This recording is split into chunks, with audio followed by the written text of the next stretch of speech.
Dito pala tayo sa extended farm natin sa Bacoor at yun, medyo hindi tayo nakalayo dahil medyo may biglaan lakad tayo.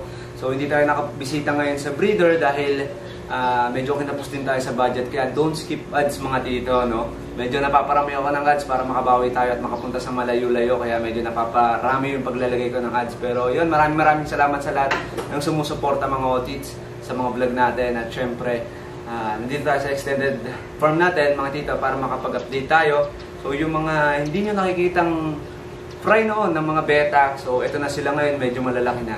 Tsaka yung paggalagala kasi natin mga otits, medyo inaabot din tayo ng umaga. So minsan umalis tayo ng mga 7 AM, nakakauwi tayo 2 AM. 2 AM na mga otits, kaya yun. Siyempre pahinga muna tayo ngayong weekends, ngayong linggo. So, update ko na lang kayo dito sa mga beta fry natin. So ito na sila ngayon, medyo malalaki na mga otits, ayan o. Halos 1 month old na tong mga to. At ayan, malalaki na sila. Nung nakaraan kasi halos hindi natin sila makita dahil bukod sa madilim yung tubig, maliliit pa sila ng mga panahon binido natin. Pero ayan, mga nasa 60 pieces din to. Pero giant jeans lang to mga tito dahil yung tatay nila yung giant, yung nanay naman nila is regular size lang. Pero ayan mga otits, nasa 60 rin tong mga to. 50 to 60 pieces din yung nabuo natin ng mga panahong nag-breed tayo ng malamig. After ng mga fry na to mga otits, sabi sa inyo, makikita nyo yan pag nag-update tayo So sa sandaling araw lang na-update natin na medyo lumaki-laki na nga sila kasi nung nakaraan hindi natin makita, no? So after neto, meron tayo ditong pure na Neon Giant Beta. So nagpisa to nung itong dalawang to nung January 10, nung panahon na taglamig yung panahon. So nabuhay naman sila mga otits, at kahit ngayon nga, kahit taginit dito sa Pilipinas, ramdam natin yung hagupit ng hangin na sobrang lamig talaga. Yung mga ibang kahabi natin, yung mga isda nila nagkakasakit nga sa sobrang lamig. Pero yon, nakatulong siguro para mabuhay yung mga fry natin, gaya ng tinuturo natin sa YouTube, yung natural setup na sinasabi ko, yung lalagay tayo ng mga dahon, mga plants, para makabuhay tayo ng fry. Subok lang tayo ng subok sa mga teknik na ginagawa natin.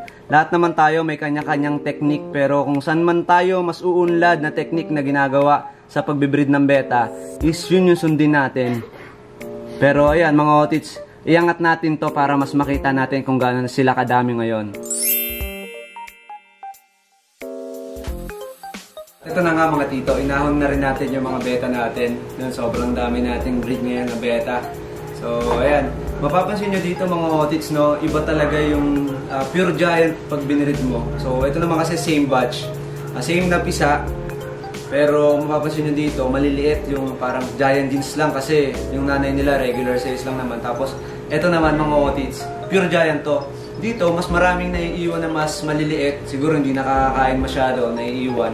Tapos ang mas nakakakain yung ayan, may mga malalaki na Dito naman, halos pantay-pantay yung laki nila, pero makikita nyo talaga kahit sa katawan nila no? Pagka hinahawakan nyo talaga yung mga giant, makikita nyo talaga sa katawan pa lang ng beta, makikita nyo kung giant talaga no? Kahit fry pa lang, makikita nyo sa body structure nila na giant talaga. So ito mga otits, madami na naman tayo, puro neon to, puro neon. Purong neon, tapos ito, yung isa lang yung neon dito. Yun, advice ko lang mga otits, dahil nga maliliit yung mga fry ng mga beta, dapat palaging tutok sa pagkain. Dahil yun yung makakapagpabilis sa kanila para lumaki. Syempre, quality din dapat yung water. So dapat kahit magtanggal lang kayo ng poops kada gabi, mabilis lalaki yung mga yan. So ito yung pure giant natin.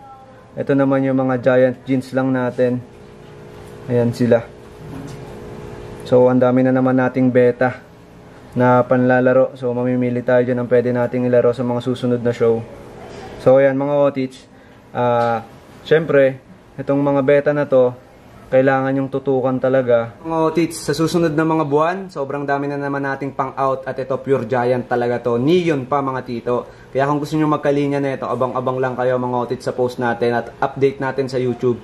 At syempre nga mga otits, nung nakaraang buwan, kala ko rin nga walang masyadong nabuo Halos wala tayong may pakita sa natin, sa video natin dahil sobrang liliit talaga nila.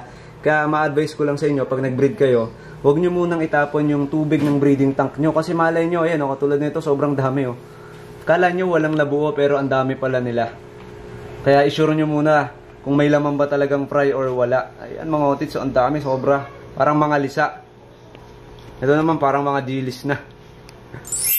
Gusto mo bang mabilis lumaki ang mga fry mo? Syempre, isa lang ang sikreto dyan. I-try mo na ang iba't ibang klase nating fish food na mataas sa protina at subok na sa masa. Meron din tayong talisen, banana extract for your beta and crayfish. Check out na! Bisitahin din natin mga otits itong mga fry natin na nandito na sobrang liliit din nung nakaraang update natin. Ito yung mga 1 month old nating fry ng green na molly. Tapos 1 month old din halos na fry ng gapi. So yung gapi natin, okay na yung kanilang laki. Okay na rin dahil nagkukulay na rin sila. Tapos yung mga molly natin, ito yung green dapat to eh. Pero hindi natin alam kung magtutuloy ito. Pero kung mapapansin nyo, yung ibang parte ng katawan nila nagkakaroon na ng black spot. Sana mag-green. Sana. Pero ayan mga otits, marami-rami na sila. Mas kitang-kita na yung dami nila sa video ngayon compare nung nakaraan, kasi nung nakaraan ang liliit pa ng mga to. After ng mga fry natin doon mga otits, dito naman sa kabila, ito rin mga maliliit pa to noon. So ito yung mga fry ng tuxedo koi, tapos mga Dalmatian na molly. Ayan, malalaki na rin sila.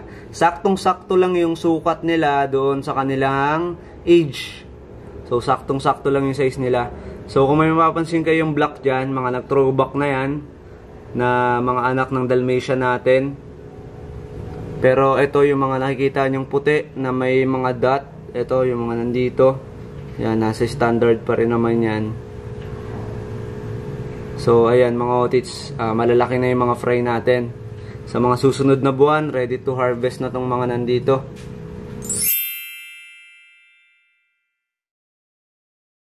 Tapos yung 40 gallons natin dito mga otits, ayan, meron na siya sa taas.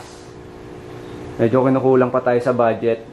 Pero ayan mga otits, medyo nabubuo na rin ang ating pangarap na setup. Ayan. Medyo magulo pa talaga pero unti-unti nakakausad din. At least kahit pa konti-konti, kahit dahan-dahan, basta umaabante. Diba? Yung mga binivision natin umaabante mga otits. Tuloy lang. Walang sukuan, walang titigil. Basta kahit dahan-dahan, kahit paunti-unti, umaabante. So mga otits, siguro sa mga susunod na vlog natin, ito papakita naman namin. Ayan, ito, naka-setup na siya dito.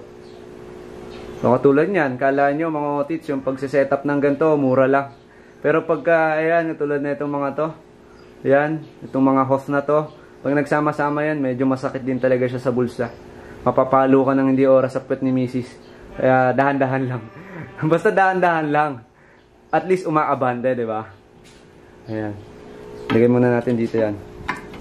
So, katulad na ito mga otits, mga bakanting tank din. Ayan. Marami pa tayong mga bakanting setup dito, mga nakatenggang setup. So, hindi pa namin alam kung anong ilalagay namin dito. Tsaka gusto namin ayusin muna talaga tong farm na maayos talaga siya.